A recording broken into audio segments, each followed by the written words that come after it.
one. So a part of my cultural artifact speech is not so much about the artifact itself, because let's be honest, grass isn't very interesting for an artifact. It's more about the idea behind what the land represents. This is some fresh grass taken from my backyard with a little statue in it. The statue's not important though. So this is hard-grown North Dakotan grass. And this is a grass with a lot of history on it, as my junior history teacher would tell me. So what he would do at the beginning of each year is he would take the entire class outside of the school and kind of explain the history of North Dakota, of the area, how we got here and how we got where we're going. So some of the main things he hit upon was the idea of what someone would do when they got here and how that would impact them, like the scenery and what's here, and then kind of what it meant to be here out in the wild. You know, a term he threw around a lot was this idea of plains madness, or maybe ocean madness for those who are seafaring around here. Ocean madness is the idea when you're on a ship, you go for miles and miles around, there's nothing but ocean. Ocean over there, over there too. And slowly but surely, you go insane. So insane that you want to do things like quit, give up, and leave. This happened in North Dakota too when the first settlers got here. They would go around here and they would see, hey, there's no trees over there. There's some grass over there, no trees over there. Nothing but the same thing for miles on end. And this got to people. A lot of people wanted to quit. A lot of people wanted to leave. But in this bold, boring monotony, people kind of got this very interesting feeling. There's nothing out here, but nothing can become anything. This is what people did. And this was kind of illustrated thoroughly. I don't have the picture, but I'll have to describe it. It was a picture of a family, the brightest smiles I've ever seen, with their red patchwork clothing on.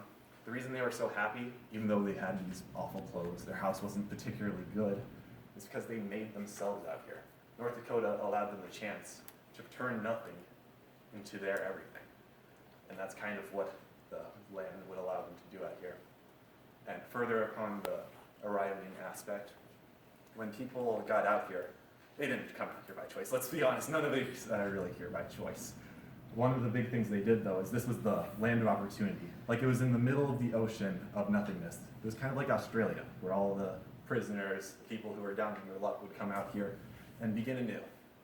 So when they came out here, it didn't really matter who you were. It wasn't about your race, it wasn't about your religion, female, male, that didn't matter. What matters now is who you are, what you're willing to contribute to the society, what you're willing to become. And that, again, defined by the land, defines North Dakota spirit.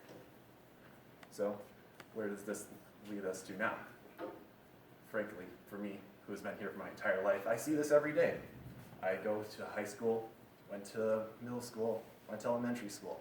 Everything exactly the same. All the people exactly the same.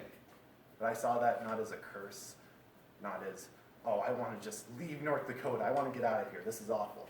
No, it was the chance to invent myself.